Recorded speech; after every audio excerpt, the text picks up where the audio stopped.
आपल्यासोबत संवाद साधण्यासाठी कल्याण डोंबिवलीचे नगरसेवक दीपेशजी म्हात्रे आहेत. म्हात्रेजी, खरं तर तुमचं TV9 मराठीमध्ये स्वागत आहे. आपण आज गट नोंदणीसाठी या ठिकाणी आलेला आहात. किती नगरसेवक घेऊन आलेला आहात त्याबाबत काय सांगा? नाही, आता आमचे 50 नगरसेवक कल्याण डोंबिवली महानगरपालिकेत निवडून आलेले आहेत आणि आज आम्हाला वेळ दिली होती गटस्थापनेची आणि त्याच्यासाठी आता 50 नगरसेवक आमचे महिलांसह आम्ही आज पोहोचलेलो आहे आणि आता गटाची नोंदणी आमची होणार आहे. काही अपक्ष वगैरे काही कोण आपल्यासोबत आज असणार आहेत का?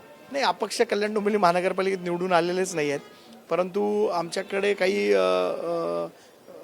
तोडफोड करण्याचा काही विषयच नाही, कारण आम्ही महायुतीमध्ये लढलो आणि महायुतीचे 103 नगरसेवक टोटल कल्याण डोंबिवली महानगरपालिकेत निवडून आले. कोणी काहीही बोलत असला तरी आम्ही शेवटी महायुतीमध्ये आहोत आणि महायुतीचंच महापौर कल्याण डोंबिवलीमध्ये बसणार. त्याच्यासाठी गटस्थापना ही महायुतीच्या माध्यमातूनच होणार आहे. काय वाटतं मग कोण आज गटनेते आपले असणार आहेत? गटनेते आमचे जाहीर झाले आहेत. माननीय प्रदेशाध्यक्ष रवींद्र चव्हाण साहेब यांनी शशिकांत कांबळे जे आमचे माजी जिल्हाध्यक्ष आहेत ते आज गटनेते म्हणून त्यांची नावाची घोषणा झालेली आहे. धन्यवाद. खरं तर आपल्यासोबत हे होते ठाणे कल्याण डोंबिवलीचे जे नगरसेवक दीपेश म्हात्रे यांची अशी प्रतिक्रिया आहे की आम्ही आज गटस्थापनेसाठी आलेलो आहोत आणि काही वेळातच आम्ही गटस्थापनेसाठी कोकण भवनात आलेलो आहोत, अशी जी त्यांनी प्रतिक्रिया दिलेली आहे. कॅमेरा पर्सन रोशनसह मी रवी कराड, TV9 मराठी, कोकण भवन, नवी मुंबई.